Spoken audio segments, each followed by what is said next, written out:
Hi YouTube, and welcome back to my channel. Today is day 13 of Vlogmas, and today I thought I would do a little bit of a rant. Something that I have come across since I've gotten more involved in the greater community of writers, especially now that I'm getting closer to getting my novel published and everything else. So I've been interacting with more people who are in the writing community, people who are published, as well as unpublished and everything else. There's a number of writers on Facebook. There's a lot of writers on Facebook, and there's several writers groups and everything that have like 40,000 members. They have a lot of members, and I've been noticing a certain trend in thought behind people who are writers, and a certain bias that they tend to have against each other in some ways, and it has started to just piss me off. Hence the rant. It seems that the larger, or at least the more vocal community of writers out there, whether they are published or unpublished, whether they are novelists, and this seems to go more for novelists than anyone else, but also if they write for magazines or do short stories or poetry or that kind of thing. Any kind of professional writer who is trying to make a living doing something regarding writing. And but this is mostly in the fiction community more than the non-fiction community, from what I can tell. But it seems to me that if you are to be viewed as a serious writer, as a real writer, I see that one all the time. You're not a real writer if you don't blah, that kind of thing. Or you're a real writer if you, those kind of things. Which, to be perfectly honest, generalizing any group of people is never a good thing. I mean, yes, the generalizations may be true for some, but it's not going to be true for all of us. And the thing that bugs me the most is the folks who view anyone who actually enjoys their own writing and actually thinks that their own writing is decent, is automatically considered a half-rate hack with an overinflated ego. Okay, and I'm like, why? I get it. I have come across people like this who think they are the greatest thing since sliced bread when it comes to writing, and you read their writing and it's completely atrocious. 50 Shades of Grey comes to mind in terms of horrible writing. Twilight comes to mind when it comes to just cringeworthy writing. And I don't know whether or not those authors actually really think that their writing is good or not, but I have come across people who think, oh, I just wrote this amazing story, read it, and you start reading it and it's like there's punctuations all over the place, the grammar's all over the place, it's just not good. Okay, and I get that there's that perception that if you think it's good, then it must be crap. And if you think it's crap, it must be amazing. The thing is, I've seen some people who are like, oh, my writing is just awful, it's horrible, it's crap, and you read it and I'm like, yeah, it kind of is. So it goes both ways. I am one of those writers, okay, on one hand, I am not going to tout that I am the most brilliant writer ever, because I'm not. I know I'm not.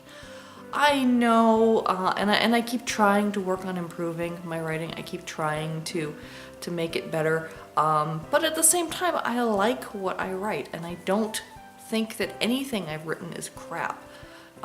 Just because I think that there is room for improvement, and then I can continue to improve and flourish and make my writing better, doesn't mean that what I have written is complete crap either. I think you can start from a place of where that's decent, it's good, and you can take it from that level and get better and better and improve it. You can improve on good. I'm not saying it's excellent. I'm saying it's good. And you can still improve from there. Some people have told me, well, if you think it's good, then how are you gonna ever grow? How are you ever you're gonna be stuck as a writer. You're never gonna try and improve yourself. No. I don't think you have to think of your writing as complete garbage for you to be motivated to try and improve it. Some of us just happen to have that motivation built in without having that, thought. Now my first drafts, when it comes to, when I approach writing an original novel, and I've written 2 so far, the second one's almost done. So I mean, I'm no great expert at this, but this is just my approach that I've done so far. In terms of writing my original novels versus writing my fan fiction. I have 2 very, very different approaches to that.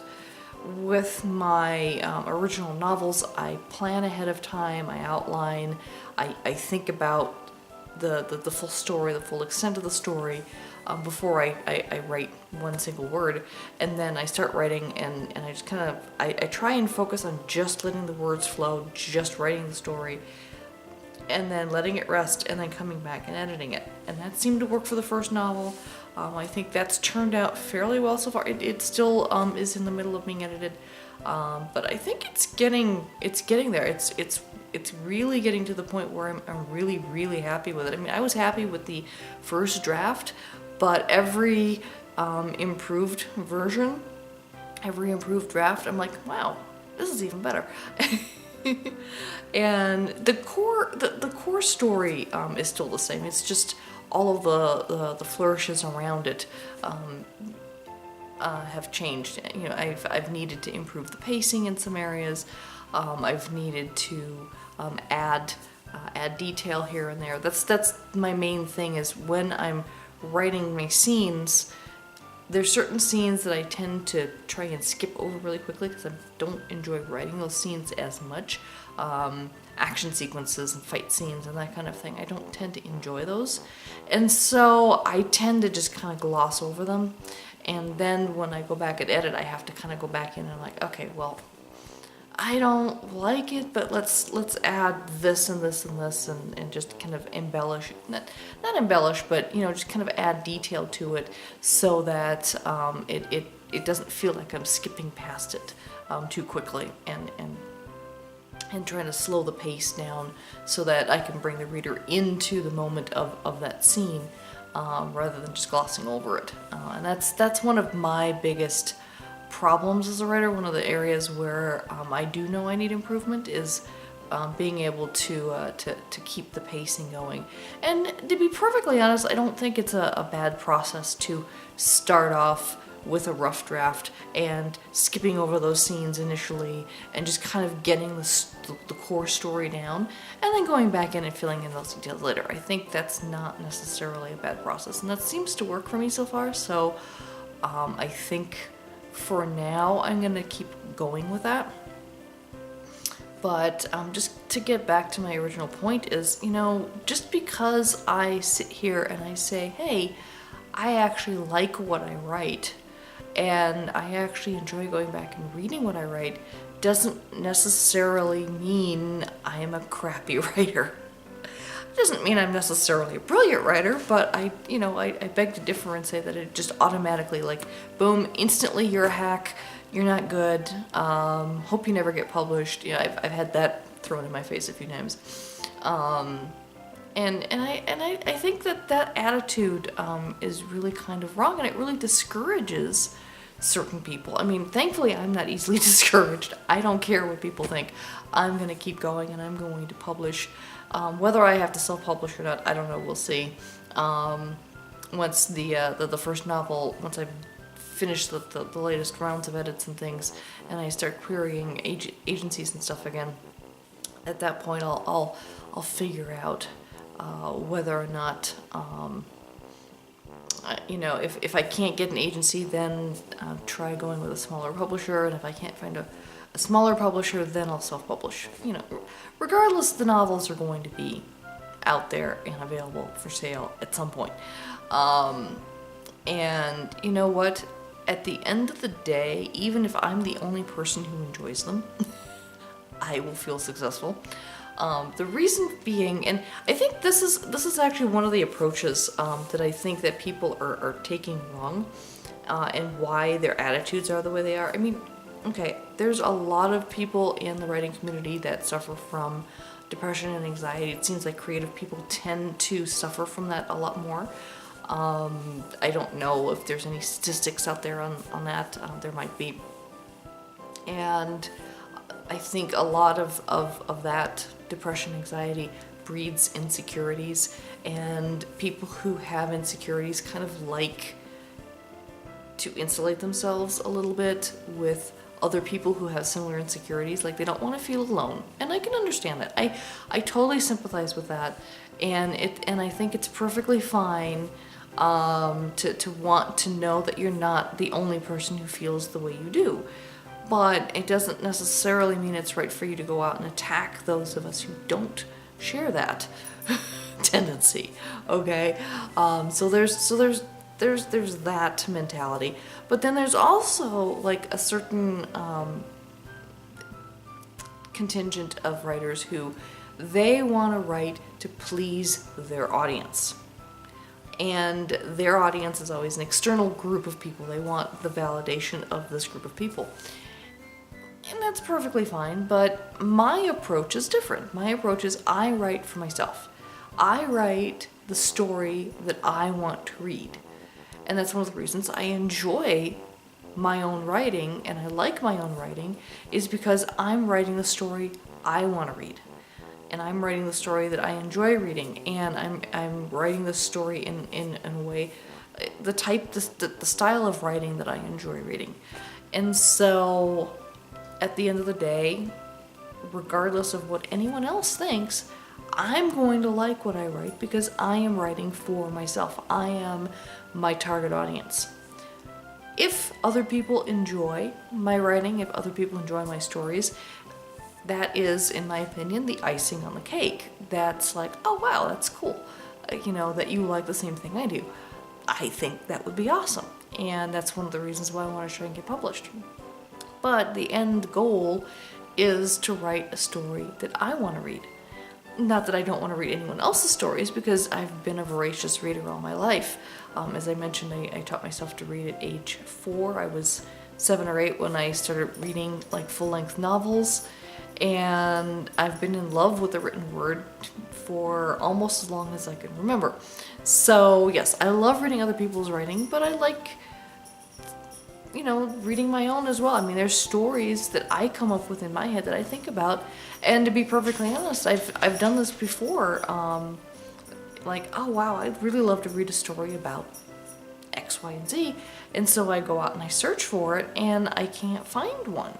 So that's actually where my first novel came from. It's like, gee, I'd love to read a story that starts off looking like a fantasy, and then it turns out that the elves in the story are actually aliens with an advanced culture, or came originally from an advanced culture, somehow lost their culture, somehow lost all the advanced technology, and their culture devolved into something more primitive, so that they're back to a more hunter-gatherer existence.